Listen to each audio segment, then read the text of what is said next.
Salam cerdas, Ibu, Bapak, Saudara-saudara yang saya hormati. Sesi membaca berita dan sedikit komentar dari saya kali ini membacakan berita yang bersumber dari pernyataan Menteri Amran. Ya, sejujurnya kanal ini termasuk sering ya membicarakan Pak Amran ini karena memang beliau cukup menjadi media daring ya.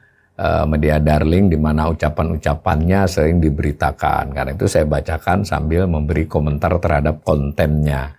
Nah, kali ini saya bacakan pernyataan beliau yang dikutip oleh CNBC secara tidak langsung kutipannya.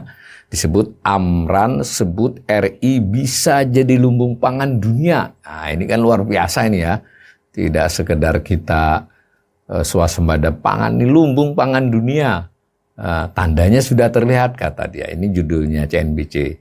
Ditulis oleh jurnalis CNBC Indonesia tanggal 30 Juni jam 20.30 malam.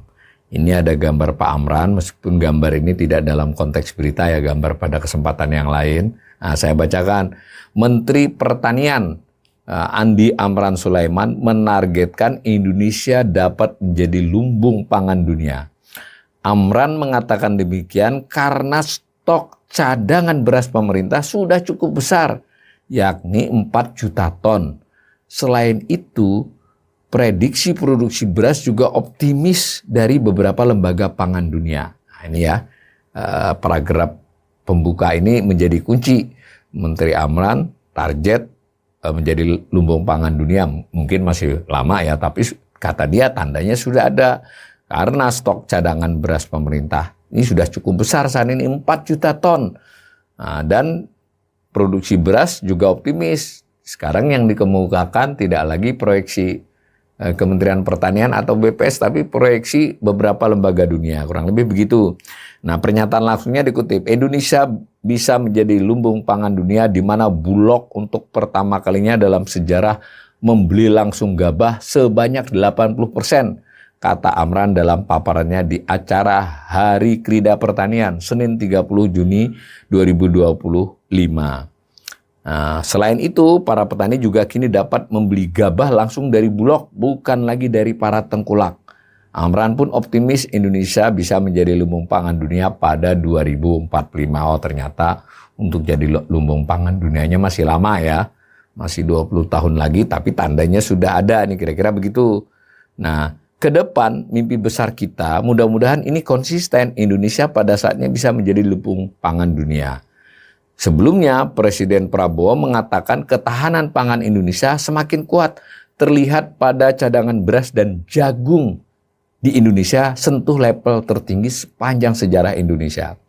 Cadangan beras dan jagung yang ada pemerintah adalah tertinggi sepanjang sejarah kita, kata Prabowo saat peresmian pengoperasian dan pembangunan energi terbarukan di 15 provinsi Kamis 26 Juni 2025. Saya kasih komentar sedikit ya. Ya, Presiden Prabowo tidak salah ini. Yang disebut cadangan beras dan jagung loh ya. Nah, tadi Amran menyebut juga soal produksi, tapi kanal ini sudah berkali, silahkan dicari oleh para pemirsa, menampilkan data bukan dari saya, dari BPS, dan BPS juga datanya terkonfirmasi di Kementerian Pertanian. Secara produksi 2024 itu untuk padi dan beras bukan yang tertinggi. Lebih tinggi dari tahun kemarin, tapi bukan yang tertinggi. Jauh masih di bawah 2018 dan 2019. Jadi naik dari 2023. Nah, itu dulu satu. Jadi bahwa kita berlimpah produksi itu sebetulnya berlebihan. Bahwa produksinya meningkat, iya. Kemudian ketika disebut cadangan beras besar, ya jangan lupa cadangan beras Bulog itu tidak hanya dari petani, tapi dari impor. Impor 2023 dan meningkat lagi 2024 adalah impor terbesar sepanjang belasan tahun terakhir. Stoknya masih ada ya, tentu yang first in first out mungkin ya yang 2023 sudah tidak ada, tapi sebagian yang 2024 kan masih ada di gudang Bulog. Nah, sedangkan jagung memang mengalami peningkatan ya, tetap dan termasuk produksi tertinggi. Tapi kanal ini juga sudah pernah membahas pada saat bersamaan konsumsi jagung itu meningkat juga sama pesatnya. Ya, jagung ya, bukan beras ya. Sehingga jagung juga masih ada aspek impornya ya, meskipun perlahan mungkin turun. Jadi belum sampai melimpah jagung itu, meningkat tapi tidak melimpah. Cadangan, saya ulangi lagi, yang namanya cadangan itu tidak hanya dari produksi ya, bisa juga impor. Saya lanjut baca. Prabowo menambahkan produksi pangan hingga semester 1 2025 juga mencapai level tertinggi setelah adanya kenaikan sebesar 40-50%. Saya kira Bapak Presiden ini para tenaga ahlinya, para ininya harusnya memberi masukan yang lebih presisi ya. Pertumbuhan 40%, 50% itu atas triwulan sebelumnya atau atas semester sebelumnya lain ya, atau setahun, karena kalau selama setahun ya 2025 belum selesai ya, dan angka semester 1 2025 itu juga ada yang masih berupa angka perakiraan untuk triwulan 2, baru triwulan 1 yang sudah angka sementara. Nah, dari cara-cara menghitung itu, kanal ini sudah memperlihatkan bahwa produksi pangan tidak meningkat segitunya ya, meningkat tapi tidak. Dan itu pun bisa dikatakan ada soal perbaikan iklim, bukan perbaikan ya, perubahan iklim yang tidak se-ekstrim di 1-2 tahun sebelumnya. Di 2024 kita sudah pernah tahu sebelum-sebelumnya ada disebut-sebut El Nino. Jadi ke depan kita belum tahu kan, mestinya harus dianalisis tentu oleh ahlinya ya, bukan oleh saya. Apa benar kita 10 tahun ke depan akan bisa menjaga produksi yang meningkat tahun 2024 tersebut? Tentu juga ada perhitungan mau food estate itu sampai seberapa jauh. Nah, ini kita lanjut lagi pernyataan Presiden. Saya sudah katakan keyakinan saya Indonesia tidak hanya swasembada pangan, tapi lumbung pangan dunia jelasnya. Jadi saya kira ini Bapak Presiden perlu dapat masukan dari anak buahnya ya. Kita swasembada pangannya aja belum ada tanda-tanda yang bisa memastikannya di 1-2 tahun mendatang. Langsung lompat kita ke lumbung pangan dunia, nggak apa-apa sebagai harapan. Tapi kan sebagai sebuah pemerintahan, apalagi Kementerian Pertanian, ini harus punya rencana strategis yang atas hitungan teknokratis. Kan tidak hanya memenuhi kebutuhan forum untuk pidato saja kan, tapi juga harus ada realnya bagaimana. Nah, dikutip oleh CNBC, menurut laporan Kementan, stok cadangan beras pemerintah menembus angka 4 juta ton. Ini merupakan capaian tertinggi dalam sejarah. Saya ulangi lagi, ini stok pangan yang ada di Bulog ya. Itu terkait dengan Bulog rajin membeli, tanda petik ya, bisa saja petani entah dipersuasi tapi harus jual ke Bulog. Yang kedua juga ada stok impor, maka dapat 4 juta ton. Kanal ini juga memberitakan salah satu yang terjadi di pasar, harga naik pada stok di Bulog tinggi. Ini kan bisa saja dibaca. Tentu saya tidak bisa memastikan ya, itu yang harus menjawab pemerintah. Jangan-jangan karena Bulog ini narik begitu banyak beras, di pasar berasnya kurang. Nah, maka harganya naik. Ya kalau naik tersebut yang menikmati petani, tapi yang menikmati adalah pedagang-pedagang perantara ya, bukan petani yang sudah melepas ke Bulog. Kan jadi bingung lagi kita ini. Tidak cukup informasi tentang bagusnya kondisi itu hanya dari stok pangan ya kan, meskipun itu kita syukuri ya. Jadi kembali saya ingin mengingatkan lah ya kepada pemirsa untuk ikut mengkritisi ya, membaca secara kritis tema-tema ini.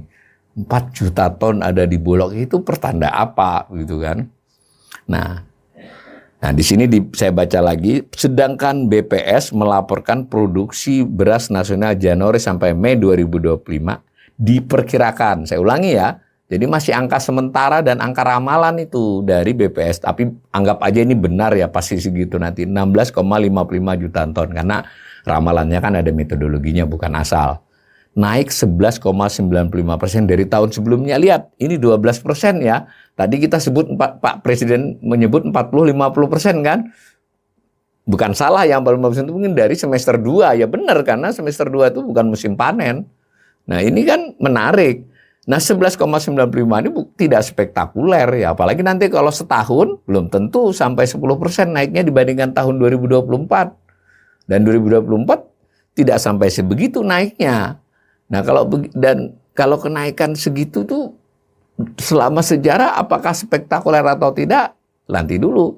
Kalau ada tahun-tahun yang sudah menurun di 2020, 2021, 2022 kemudian naik, dia kan belum ketika turun, tahun berikutnya otomatis kesempatan naik presentasinya kan lebih tinggi. Jadi angka-angka presentasi itu tidak dengan serta-merta menjelaskan keadaan, harus dibuat grafik 10 tahun terakhir, karena angka produksi padi beras ini mulai perhitungan baru 2018, ya mulai dari 2018, jadi 6-7 tahun. Kanal ini sudah pernah menyajikan.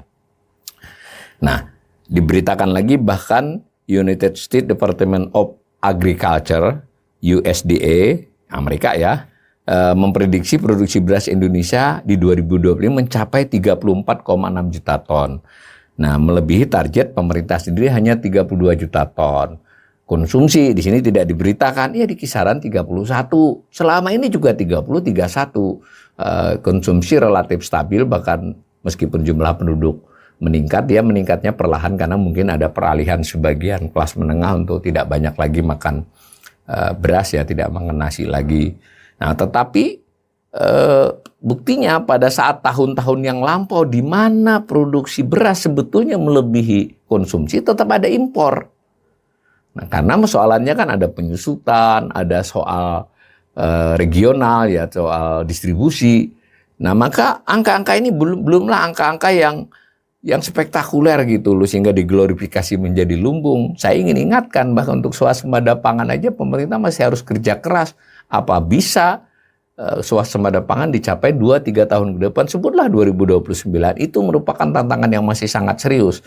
Kemudian wacana sudah dialihkan ke lumbung pangan. Nah, jangan lupa kanal ini mengingatkan sebetulnya yang harus diperhatikan amat sangat itu adalah justru kesejahteraan petani kan. Nah, saya di sini juga dikutip soal proyeksi FAO ya, yang juga 35,6 juta ton. Jadi angka-angkanya enggak spektakuler, misalnya dari produksi 35 menjadi 45, itu baru kita bicara. Ini semua masih dalam rentang normal menurut saya. Demikian, mudah-mudahan saya tidak bermaksud menyalah-nyalahkan pemerintah atau Menteri Pertanian, tapi kanal ini berulang kali membacakan berita Menteri Amran yang saya kira memang media darling, tapi Menteri Pertanian terlalu sering mengungkapkan hal-hal yang masih berupa harapan 2045, keinginan. Padahal yang dibutuhkan oleh negeri ini terhadap pertanian ini ada rencana strategis, ada perkembangan dari waktu ke waktu yang direncanakan ataupun yang sudah terjadi, ada pengakuan beberapa kelemahan yang akan disempurnakan dan seterusnya. Dan yang lebih penting, kesejahteraan petani itu mesti menjadi urusan nomor 1 dibandingkan jumlah produksi ataupun jumlah stok. Mudah-mudahan menjadi perhatian para pengambil kebijakan.